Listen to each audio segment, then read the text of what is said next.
Welcome to my YouTube channel. मैं आपका अपना अनूप सर। एक बार फिर से हम लोग जो है केमिस्ट्री का सॉल्यूशन चैप्टर कर रहे थे और आज सॉल्यूशन में सांद्रता पद कॉन्सेंट्रेशन टर्म पर आज हम चर्चा करेंगे। ये सांद्रता पद क्या है?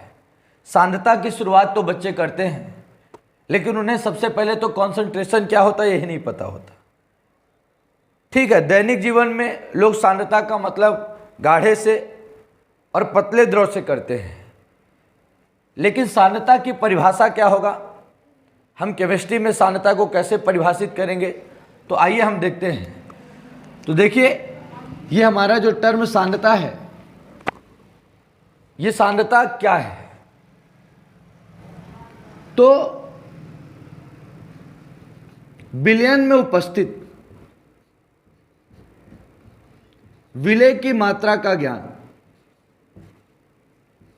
बिलियन में उपस्थित विलेय की मात्रा का ज्ञान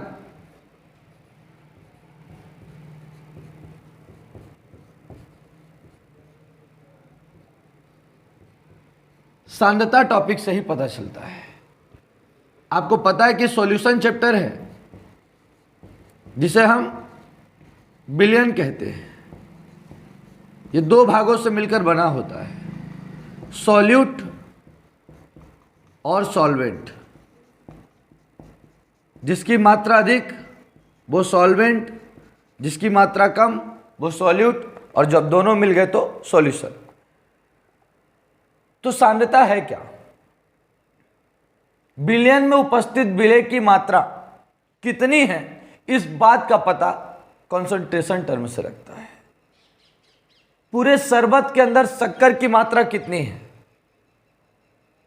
विलेय शक्कर हो गया, पानी विलायक हो गया, सॉल्वेंट हो गया, और जो बनने वाला शरबत है वो सॉल्यूशन हो गया।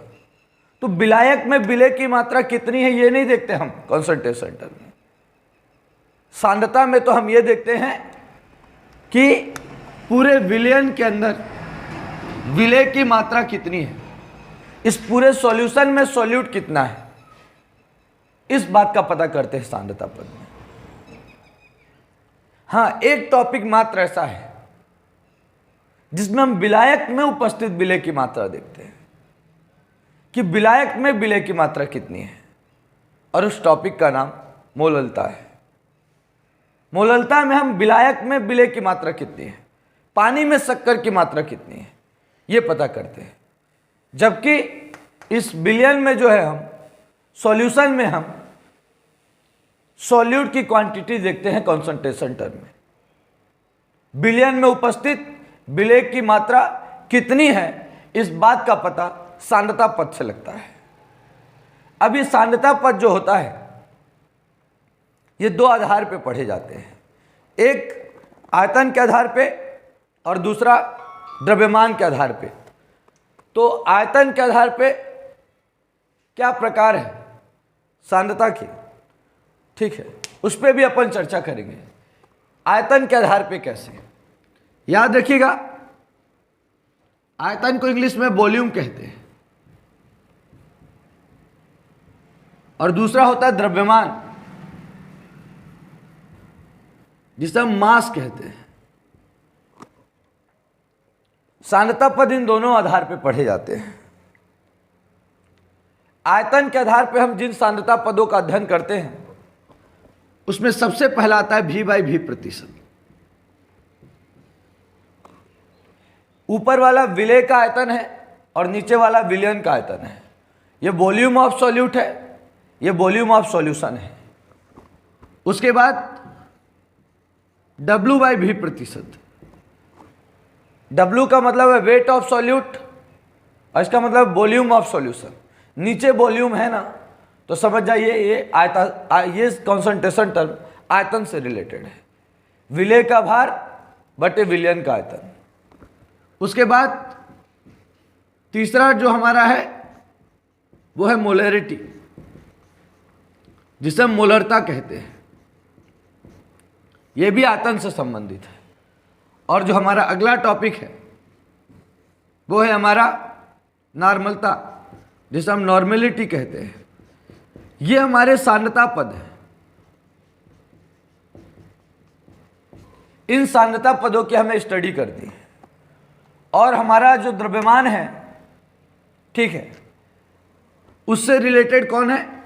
तो द्रव्यमान से जो रिलेटेड है वो है W/W प्रतिशत। विलेय का भार, वेट ऑफ सॉल्यूट, विलयन का भार मतलब वेट ऑफ सॉल्यूशन। दूसरा द्रव्यमान से संबंधित कौन है? तो मोललता है, जिसे हम मोलेलिटी कहते हैं। ये मोलरता था, मोलरिटी, और ये मोललता है, मोलेलिटी। उसके बाद जो तीसरा टर्म है हमारा वो है मोल प्रभाज।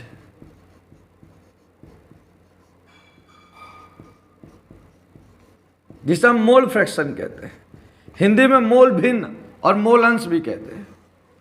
और जो चौथा टॉपिक है हमारा उसे हम पीपीएम कहते हैं, पार्ट्स प्रति मिलियन, इंग्लिश में पार्ट्स पर मिलियन कहते हैं।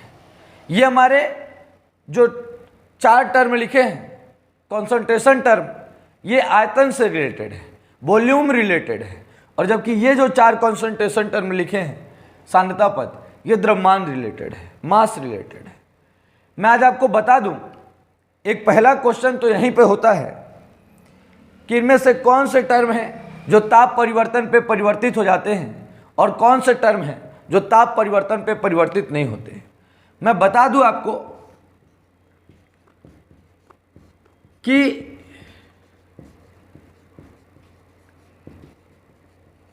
इस रूम में जो है अभी केवल फैन चालू है। क्यों चालू है भाई? टेम्परेचर को डिक्रीज करने के लिए, ठंडी हवा लेने के लिए। याद रखिएगा, अब इसी रूम में फैन रहे और साथ में हम एसी चालू कर दें तो बताइए टेम्परेचर क्या हुआ? चेंज हुआ कि नहीं हुआ? टेम्परेचर चेंज हुआ। लेकिन क्या टेम्परेचर चेंज होने पर मास चेंज होगा क्या? पहले भी आप 50 kg के थे और मास चेंज होने के बाद भी आप किस में होंगे? टेम्परेचर चेंज होने के बाद भी आपका मास चेंज नहीं होगा, 50 kg के ही रहेंगे। मतलब ताप बदल भी जाए तो द्रव्यमान नहीं बदलता, मतलब ताप का प्रभाव द्रव्यमान पर नहीं पड़ता। इट मीन्स ताप बढ़ाने पर, ताप वृद्धि पर, ताप परिवर्तन करने पर W/W प्रतिशत का मान नहीं बदलेगा, W मोललता का मान नहीं बदलेगा, मोल प्रभाज का मान नहीं बदलेगा, पीपीएम का मान नहीं बदलेगा। क्यों? क्योंकि सारे के सारे द्रव्यमान रिलेटेड है, मास रिलेटेड है, और द्रव्यमान पर ताप का प्रभाव नहीं पड़ता। जबकि आयतन जो होता है ये ताप परिवर्तन पे परिवर्तित हो जाता है, मतलब ताप को बढ़ाने और घटाने पर मोलरता प्रभावित होगी। क्यों? क्योंकि इनका संबंध आयतन से होता है। जिसका संबंध द्रव्यमान से होता है वो ताप परिवर्तन पे परिवर्तित नहीं होता, लेकिन जिसका संबंध आयतन से होता है वो ताप परिवर्तन पर परिवर्तित हो जाता है। ठीक है, इससे हमको एग्जाम में 12th में जो है 1 मार्क्स के क्वेश्चन, ऑब्जेक्टिव में नहीं, छोटे क्वेश्चन 2 मार्क्स के और 3 मार्क्स के, इनसे स्पेशली हमको 12th क्लास में न्यूमेरिकल मिलता है। इन टॉपिक से न्यूमेरिकल हमको मिलेगा, आंकिक प्रश्न मिलेंगे जिनको हमको हल करना पड़ेगा। और याद रखिएगा, हल करते समय कुछ बातों का हमको ख्याल रखना है, और वो बातें क्या हैं उन पे पहले मैं चर्चा कर लूँ। हल करते समय सबसे पहली बात जो हमें याद रखनी है, बच्चे जो गलती करते हैं, हमेशा ऊपर ही विलेय होगा, सॉल्यूट होगा, और नीचे विलयन होगा। मतलब ऊपर सॉल्यूट की क्वांटिटी को रखना है और नीचे सॉल्यूशन को रखना है। ठीक है, मैथमेटिकल टर्म में आपको बताना है कि क्या ऐसा है कि हमने विलेय को ऊपर ही रखा और विलयन को नीचे ही रखा। जो लोग भी वीडियो देखेंगे, मेरा उनसे एक प्रश्न रहेगा, किस अपॉन का मतलब क्या होता है? बाकी मैं जरूर बताऊंगा आपको, लेकिन आज का प्रश्न यही है, विलयन को नीचे क्यों रखा, विलेय को ऊपर क्यों रखा? अंश और हर में कौन बड़ा होता है? जब तुलना करते हैं तो कौन हमेशा छोटी राशि नहीं हो सकती, प्रॉपर इम्प्रॉपर फ्रैक्शन पढ़ा होगा, वही आधार है यहाँ पर। खैर, ऊपर विलय और नीचे विलयन, सॉल्यूट और सॉल्यूशन, चाहे भार हो तब भी विलय ऊपर, आयतन हो तब भी विलय ऊपर, भार हो तब भी विलयन नीचे, आयतन हो तब भी विलयन नीचे। हाँ, एक टर्म ऐसा है मोललता, और एक टर्म पीपीएम भी है, जहाँ पर नीचे हम विलायक रखते हैं, बिलियन को नहीं रखते, बाकी सभी में बिलियन रखते हैं। अगला टर्म याद रखिएगा, जब भी बात वेट की होगी, केमिस्ट्री में वेट और मास में कोई फर्क नहीं है, जबकि फिजिक्स में है। जब भार की बात होगी तो आपको ग्राम में दिया होगा, और जब भी आपकी किसकी बात होगी, वॉल्यूम की बात होगी, आयतन की बात होगी, तो क्वेश्चन में मिलीलीटर में दिया होगा। ठीक है, बोलेंगे आयतन के लिए लीटर भी होता है, वेट के लिए किलोग्राम भी होता है। हाँ, जब हम प्रैक्टिकल करते हैं तो छोटे छोटे क्वांटिटी में किसी चीज़ को लेते हैं, और छोटी क्वांटिटी में ग्राम, बड़ी क्वांटिटी में केजी, छोटी क्वांटिटी में मिलीलीटर वॉल्यूम, और यहाँ पर लीटर। जब मिलीलीटर लीटर में दिया हो तो समझिए वॉल्यूम है, और ग्राम और केजी में दिया तो समझिए वेट है। वेट की बात आएगी तो ग्राम या केजी की बात होगी, वॉल्यूम की बात आएगी तो मिलीलीटर और लीटर की बात होगी। ठीक है। हाँ, कहीं कहीं पे ऐसा हो जाएगा कि यार जरूरत भार की होगी पर दिया आयतन होगा, जरूरत भार की होगी पर दिया आयतन होगा, तो आप भार निकालेंगे कैसे? तो आपको पता है द्रव्यमान और आयतन में संबंध निकालने के लिए एक सूत्र होता है, हम उसे डेंसिटी कहते हैं। हिंदी में घनत्व और इंग्लिश में डेंसिटी। और घनत्व बराबर होता है द्रव्यमान, जिसे हम भार भी कह सकते हैं, मास अपॉन वॉल्यूम, आयतन। और याद रखिएगा इस फॉर्मूले में तीन शब्दों का, तीन टर्म का यूज हुआ, तीन राशियों का यूज हुआ, डेंसिटी, मास और वॉल्यूम। इसलिए इन तीनों में रिलेशन बताता है। इससे आप घनत्व भी निकाल सकते हैं, द्रव्यमान भी निकाल सकते हैं और आयतन भी निकाल सकते हैं। ठीक है, आयतन निकालना है तो घनत्व को यहाँ भेज दीजिए, आयतन को यहाँ भेज दीजिए। द्रव्यमान निकालना है तो घनत्व इंटू आयतन कर दीजिए, क्योंकि क्रॉस मल्टीप्लिकेशन।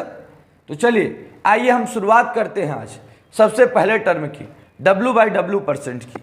ठीक है, तो चलिए W/W% आज हम देखेंगे, इसकी थ्योरी देखेंगे, इसके क्वेश्चंस देखेंगे कि किस प्रकार के हमारे पास प्रश्न आएंगे और हम उनको कैसे हल करेंगे। तो चलिए आज हमारा जो है पहला है W/W%, जिस पर आज हम बात करने जा रहे हैं। ठीक है, तो W/W% में सबसे पहले किसकी बात करेंगे हम? W/W% में हम आज बात करने जा रहे हैं इसके फॉर्मूले की शुरुआत करने जा रहे हैं कि W/W% का फॉर्मूला क्या होगा। तो मैं बता दूं, हमेशा ऊपर वाला किसके लिए होता है? सॉल्यूट के लिए। तो ऊपर हो गया वेट ऑफ सॉल्यूट, जिसे हम हिंदी में विलय का भार कहते हैं,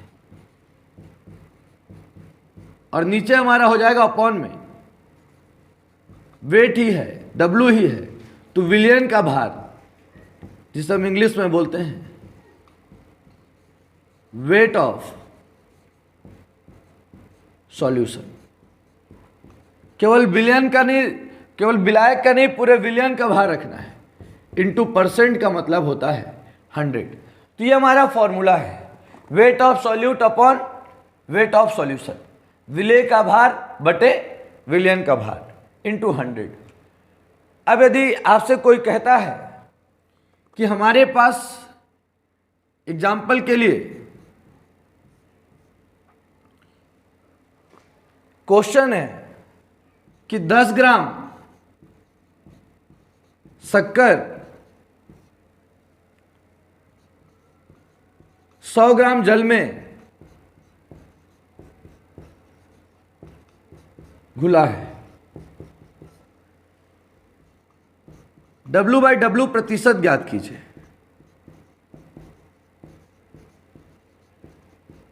इंग्लिश में कह सकते हैं कि 10 gram sugar is dissolved in 100 gram of water, find W/W%। हमको W/W% फाइंड करना है। कैसे करें भाई? हमको पता है कि W/W का सूत्र होता है विलेय का भार बटे विलयन का भार गुणे 100। तो बस सूत्र मैं बार बार नहीं लिख रहा हूं, बाकी आप क्वेश्चन करते समय लिखेंगे। ऊपर विलेय का भार, बोलिए ये 10 ग्राम शक्कर हमारा विलेय का काम कर रहा है जिसकी मात्रा कम हो, और 100 ग्राम जल में घोला जा रहा है। 10 ग्राम शक्कर को 100 ग्राम जल में घोला जा रहा है। गलती क्या होगी? बच्चे ऊपर 10 ग्राम लिख देंगे, विलेय मतलब जिसकी मात्रा कम हो, सॉल्यूट, और नीचे 100 लिख देंगे, और यही सबसे बड़ी गलती होगी, क्योंकि यहां पे हमको विलयन का भार लिखना है, लेकिन वो जो 100 लिखने जा रहे हैं ना, वो जल का भार लिख रहे हैं। और जल का भार जो लिख रहे हैं, जल एक विलायक है, जबकि हमको चाहिए क्या? विलयन। अब विलयन कैसे निकलेगा? विलेय का भार प्लस विलायक का भार बराबर विलयन का भार। तो 100 नहीं होगा, नीचे 110 होगा, क्योंकि विलेय में जब विलायक को जोड़ेंगे तब विलयन आएगा। ये हमने जोड़कर 110 लिखा, 100 लिखेंगे तो गलत हो जाएगा। उसके बाद वो 100 फॉर्मूले का 100, हमको पता है कि इसका गुणा हमेशा न्यूमरेटर में होगा, अंश में होगा। ये नीचे से 0 से 0 कैंसिल हो जाएगा, और 10 का मल्टीप्लाई 10 से होगा तो 100 हो जाएगा, और 100/11 आ जाएगा। 11 को डिवाइड करना है, 11 से डिवाइड करना है 100 को, हमेशा नीचे वाले से, हर से अंश को भाग देते हैं। 100 को डिवाइड करेंगे 11 से, 11 का टेबल पढ़ेंगे, 11 9 जा 99, 0 यहाँ 10 मान लेंगे, 9 गया, सब्सट्रैक्ट कर दिया, 1 आ गया, घटा दिया। अब यहाँ पे 9 और 9 0 हो गया, फिर से 0 लिया, अभी भी छोटा है, पॉइंट लगा दिया, फिर से 0 बढ़ाया, ये कर दिया, फिर 9 लिखा। इस प्रकार ये बार बार रिपीट होगी वैल्यू। हम यहाँ पर लिखेंगे 09.09% में लिखेंगे। ये हमारा उत्तर है इसका, याद रखिएगा। मात्र ये पहला टाइप क्वेश्चन है, आपको कंफ्यूज करेगा, दे देगा विलायक और आप इसे बिलियन समझ कर डायरेक्ट 100 लिख देते। ये पहली गलती होगी आपकी। अब आप बोलेंगे इससे दूसरे टाइप का क्वेश्चन कैसा पूछ सकता है? W/W से और दूसरे टाइप का कैसा क्वेश्चन एराइज कर सकता है? तो एराइज ऐसा कर सकता है W/W में कि आपको क्वेश्चन देगा, और क्वेश्चन में आपको बिलियन का भार ना दे करके बिलियन का आयतन दे देगा।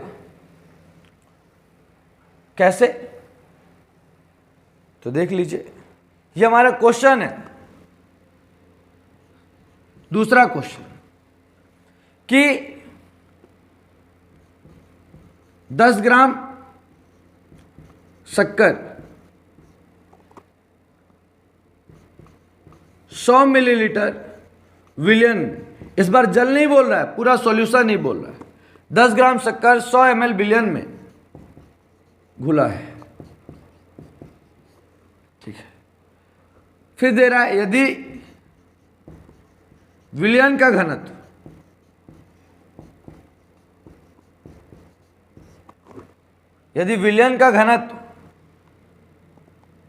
क्या है 1.25 ग्राम पर ml है,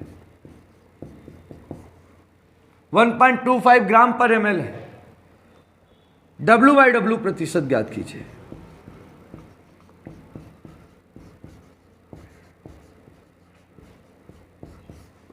कैसे निकालेंगे W/W प्रतिशत को? तो आपको पता है कि W प्रतिशत होता है, ऊपर विलेय का भार होता है, और विलेय का भार 10 ग्राम दिया हुआ है, नीचे विलयन का भार होता है। तो विलयन का भार यदि निकालना है हमको, तो कैसे निकालेंगे? आप सभी को पता है,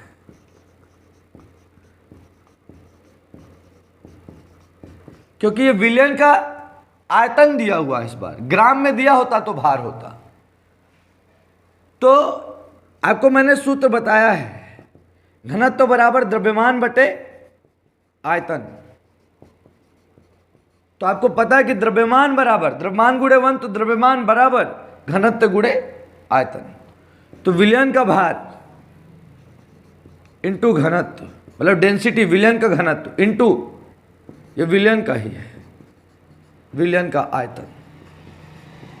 तो रखिए घनत्व कितना दिया है 1.25 ग्राम पर ml, विलयन का आयतन कितना दिया है 100 ml ने ml को मार दिया।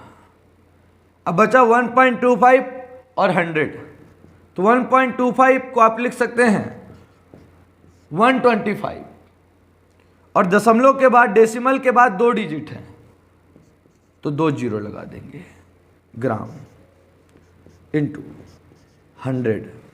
100 से 100 कैंसिल हो गया, अब हमारे पास बचा 125 ग्राम। देखिए बाहर निकाल रहे थे ग्राम में आना चाहिए, ग्राम में आ गया, यूनिट कैंसिल होकर के, और हमारे पास अब बिलियन का भार आ गया 125, और ऑलरेडी फॉर्मूले में क्या था 100 था। अब हमको पता है 25 चौको 100 और 25 पंचे 125, और ये 5 दूनी 10, अब 4 दूनी 8, 8% यहाँ पर हमारा उत्तर प्राप्त होगा। तो ये हमने W/W से 2 प्रश्न किए, ठीक है। इसी तरह से हम अगले यदि कॉन्सेंट्रेशन टर्म में चलते हैं तो हमारा अगला कॉन्सेंट्रेशन टर्म होगा V/V%, ठीक है। और V/V% में आपको पता है कि वो वॉल्यूम रिलेटेड है, कि उसके अपॉन में वॉल्यूम है, वो आयतन से संबंध रखता है। तो उसके सूत्र में क्या होगा देख लेते हैं। ये हमारे पास है V/V%। तो V/V% का मतलब होता है विलेय का आयतन, जिसे हम वॉल्यूम ऑफ सॉल्यूट कहते हैं, और नीचे होता है विलयन का आयतन,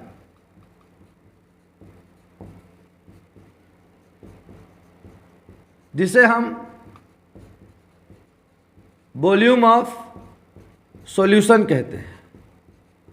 और परसेंट का मतलब 100 होता है, ठीक है।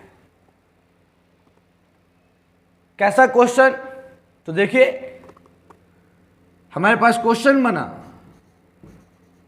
10 ml एल्कोहल, 100 ml विलयन में घुला है। मतलब जो 10 ml आपका एल्कोहल है वो 100 ml सॉल्यूशन में डिजॉल्व है। V/V% ज्ञात कीजिए, फाइंड V/V%। कैसे निकालेंगे V/V%? विलेय का आयतन कितना है 10 ml, ml में दिया है ना, हमेशा ml में ही यदि आयतन दिया होगा, नहीं दिया होगा तो चेंज करना पड़ेगा। 100 ml विलयन दिया है, बहुत अच्छी बात है। आप बोले तो उस बार तो जोड़ दिया था, अरे भाई इस बार ये थोड़ी ना बोला वाटर, एल्कोहल को डायरेक्ट हमें विलयन दिया है, सॉल्यूशन दिया है, इसीलिए 100 रखा, और ये 100 है। 100 से 100 कैंसिल, V/V% कितना होगा 10% होगा, मतलब पूरे सॉल्यूशन में 10% एल्कोहल डिजॉल्व है, ठीक है। अगले टर्म पर चलते हैं, जो हमारा इससे बहुत ज़्यादा क्वेश्चन तो नहीं आते हैं, अगले क्वेश्चन पे चलते हैं हम। और जो हमारा अगला क्वेश्चन है वो है W/V से रिलेटेड। तो पहले तो उसके भी फॉर्मूले की जानकारी लेंगे, उसके बारे में जानेंगे, उसके बाद उस कॉन्सेंट्रेशन टर्म पे आगे बढ़ेंगे। तो वो कॉन्सेंट्रेशन टर्म जो हमारा है W/V%, ऊपर वाला जो है वेट ऑफ सॉल्यूट है, विलेय का भार, और नीचे वाला जो है ये वॉल्यूम ऑफ सॉल्यूशन है, विलयन का आयतन है। ऊपर विलेय का भार,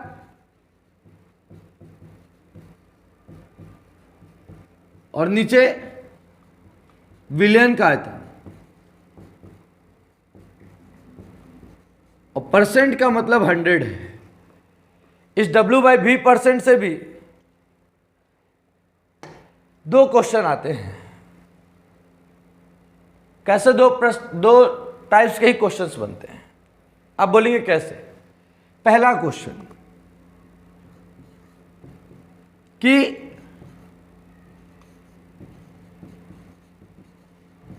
10 ग्राम शक्कर, या लिख दिया यहां पे 10% W/W शक्कर का जलीय विलयन है। 10%, ठीक ना, W/W शुगर का एक्वस सॉल्यूशन है।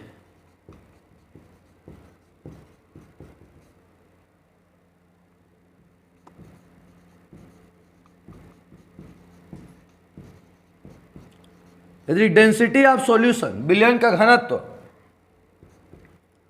1.2 ग्राम पर ml है, W/V प्रतिशत ज्ञात कीजिए।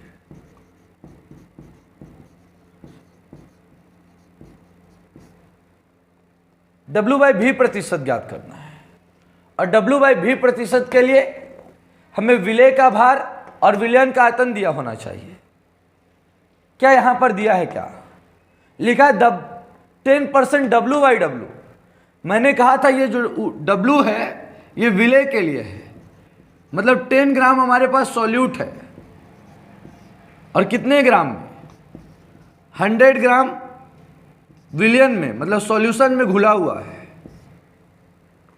मतलब ये भार दिया है ग्राम में है तो, लेकिन निकालना W/V है। हमको ऊपर तो विलेय का भार चाहिए, तो वो दिया है 10 ग्राम, लेकिन नीचे विलयन का आयतन चाहिए, लेकिन दिया विलयन का भार है। तो क्या करें कि हमें विलयन का आयतन निकल जाए? तो हम सभी को पता है कि घनत्व तो बराबर होता है, डेंसिटी इक्वल टू होता है द्रव्यमान बटे आयतन। द्रव्यमान को ही भार कहते हैं, मास अपॉन वॉल्यूम। यदि आप आयतन निकालना चाहते हैं, क्योंकि भी में विलयन का आयतन निकालना पड़ेगा, तो आयतन को यहां भेज दीजिए और घनत्व को यहां। तो आयतन यहां आ जाएगा और घनत्व यहां पर आ जाएगा। बोलिए, भार कितना दिया था? 100 ग्राम, और घनत्व कितना दिया है विलयन का? 1.2 लिख दीजिए। तो 100 1.2 हमने लिख दिया, और इनटू में 100 हो गया। अब इसको सॉल्व कैसे करेंगे? तो याद रखिएगा, ये 100 हो गया, और ये जो 1.2 लिखा है इसको हटा देंगे यदि डेसिमल को, तो 12/10 हो जाएगा, और उस 10 को यदि ऊपर ले जाएंगे तो 100 से उस 10 का मल्टीप्लाई हो जाएगा, और 100 1000 हो जाएगा, अपॉन 12 इंटू 1000, सॉरी 100। अब इसको यदि ऊपर लेकर के यदि हम जाते हैं, ये जो हमारी वैल्यू लिखी हुई है, तो ये कैसा वर्क करेगा? 12/1000 ऐसा ट्रीट करेगा।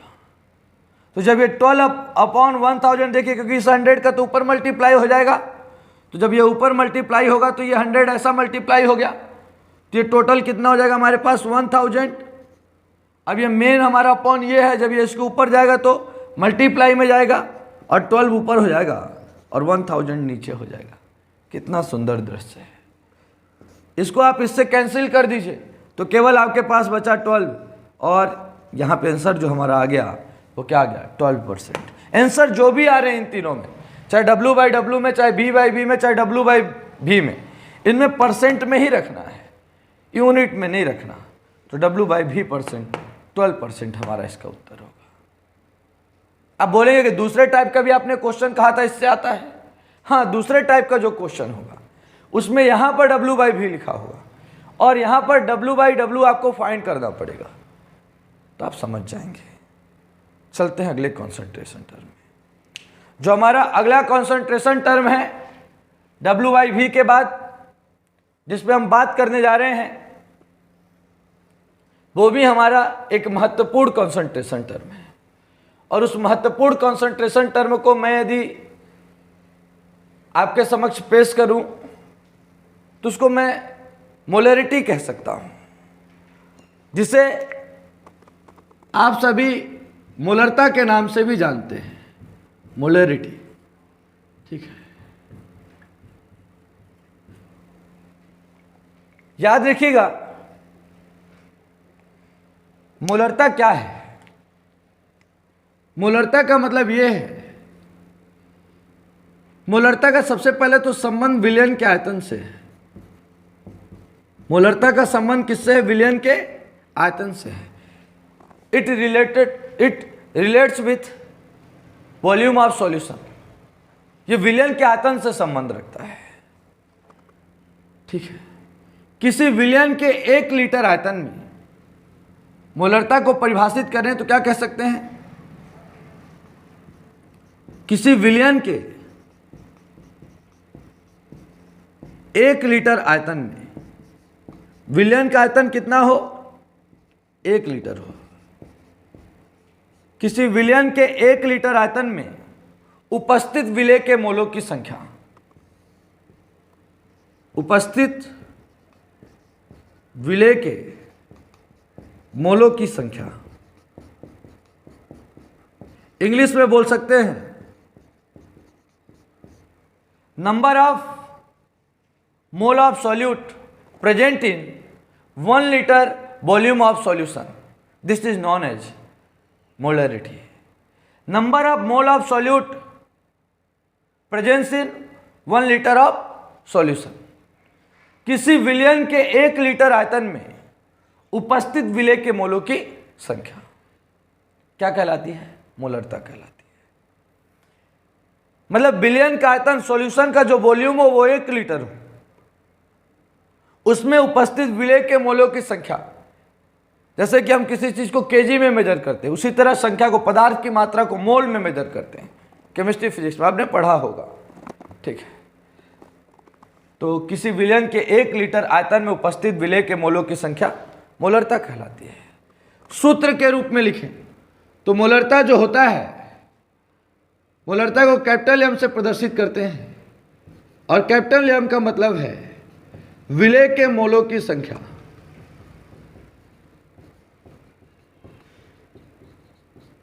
जिसे आप पेन से रिप्रेजेंट कर सकते हैं, number of mole of solute, और दूसरा इसके अपॉन के नीचे विलयन का आयतन, वॉल्यूम ऑफ सॉल्यूशन। लेकिन किसमें? लीटर में। वॉल्यूम ऑफ सॉल्यूशन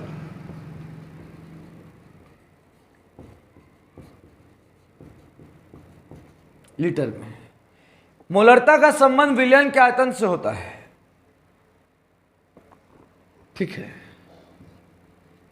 मोलरता की जो इकाई है वो मोल पर लीटर होता है, क्योंकि नंबर ऑफ मोल तो मोल और वॉल्यूम तो लीटर, मोल पर लीटर। इसी को लिखना चाहें तो हम कैपिटल एम लिख सकते हैं। कैपिटल एम से इसको भी रिप्रेजेंट करते हैं, इसकी यूनिट को भी कैपिटल एम लिखते हैं, लेकिन पढ़ते इसको मोलर है, ना कि मोलरिटी। मोलर पढ़ते हैं इसको, कैपिटल एम को, या मोल पर लीटर बोल दीजिए। उसके बाद मोल पर लीटर नहीं लिखना चाहते तो कैपिटल एम लिख सकते हैं, उसकी यूनिट। किसी विलयन के 1 लीटर आयतन में उपस्थित विलेय के मोलों की संख्या मोलरता कहलाता है। मोलरता का संबंध विलयन के आयतन से होता है। मोलरता ताप परिवर्तन पर परिवर्तित हो जाता है। ताप परिवर्तन पर मोलरता परिवर्तित हो जाती है। क्यों? क्योंकि इसका संबंध आयतन से होता है। मोलरता का संबंध आयतन से होता है, इसलिए ताप परिवर्तन पर मोलरता परिवर्तित हो जाती है। ठीक है, मोलरता को कैपिटल एम से प्रदर्शित करते हैं।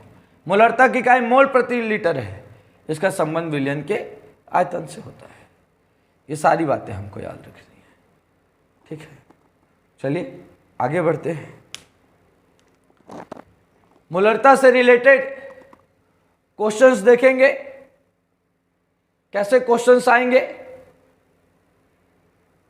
तो देखिए हमारे पास क्वेश्चन दिया हुआ है कि 5.85 ग्राम NaCl, 5.85 ग्राम NaCl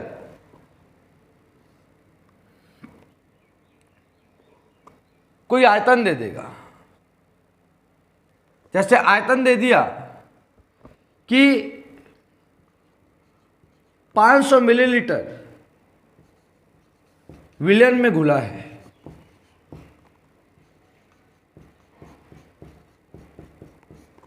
मतलब 5.85 gram NaCl dissolve in 500 ml of solution. Find molarity, मोलरता ज्ञात कीजिए। कैसे ज्ञात करेंगे मोलरता को? मोलरता कैसे फाइंड करेंगे? याद रखिएगा, capital M equal to N/V in litre. N का मतलब है W/M इन लीटर, W मतलब वेट और M मतलब मोलेकुलर वेट। W मतलब होगा हमारा भार और M मतलब होगा हमारा अणु भार। तो जो भार है वो दिया है 5.85 ग्राम, मतलब डायरेक्ट मोल नहीं दिया है, आपको निकालना पड़ेगा। भार दिया है। अणु भार क्या होगा इसका? NaCl का 23 होता है एटॉमिक मास और क्लोरीन का 35.5 होता है। आप बोलेंगे परमाणु क्रमांक तो इसका 17 होता है और इसका 11, लेकिन ये परमाणु भार लिखा, परमाणु भार को जोड़ने पर अणु भार मॉलिक्यूलर वेट प्राप्त होता है 58.5 होगा अपॉन वॉल्यूम है 500 ml और मिलीलीटर में नहीं, हमको लीटर में चाहिए। तो लीटर में चाहिए तो 1000 का भाग देना पड़ेगा यदि मिलीलीटर में दिया है तो। ठीक है, ये 0 से 0 कैंसिल, 0 से 0 कैंसिल, 5 1 जा 5, 5 2 जा 10।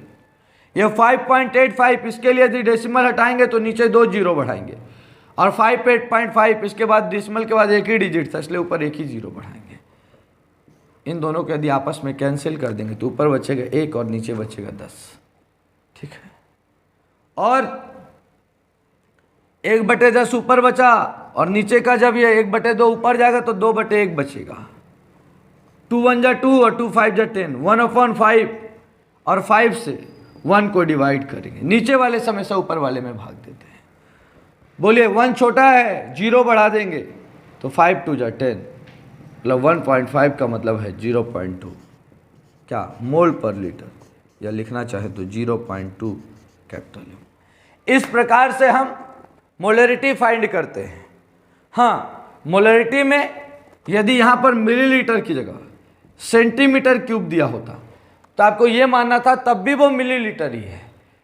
सेंटीमीटर क्यूब मिलीलीटर की इक्वल होता है। कैसे वो मैथमेटिकल में अपन बताएंगे कभी, और 1000 से ही भाग देते हैं। इस प्रकार से हम जो भी हमारा टॉपिक है इसको हम करते चलेंगे और इन टॉपिक को बेहतरीन तरीके से करने का प्रयास करेंगे। ठीक है, तो ये जो हमने मोलरिटी किया है, इस मोलरिटी में हमको क्वेश्चन को ऐसे ही सॉल्व करना है और अगला जो भी हमारा टॉपिक होगा मोलरिटी के आगे का, या मोलरिटी में और भी बहुत सारी चीज़ें निकालने के लिए हमको दे सकता है। जैसे मोलरिटी में हमें निकालने के लिए दे सकता है कि हमको पता है कि मोलरिटी को हम कैपिटल M से प्रेजेंट करते हैं और N/V होता है, V इन लीटर होता है। हमको यदि मोलों की संख्या निकालना है तो भार अपॉन अणु भार होता है, V इन लीटर होता है। कभी कभी भार निकालने के लिए दे सकता है, और जब भी भार निकालने के लिए देगा तो याद रखिएगा हम इसको x मान लेंगे और इसको अपन फाइंड कर लेंगे। और फाइंड करने के लिए हम जब भी क्वेश्चन को करेंगे तो हमारा क्वेश्चन फाइंड हो जाएगा W। तो चलिए, आज हमने मोलरिटी तक कॉन्सेंट्रेशन टर्म पढ़ा है। अगले वीडियो में जो भी हमारे कॉन्सेंट्रेशन टर्म बच गए हैं उसे पढ़ेंगे। बहुत बहुत धन्यवाद।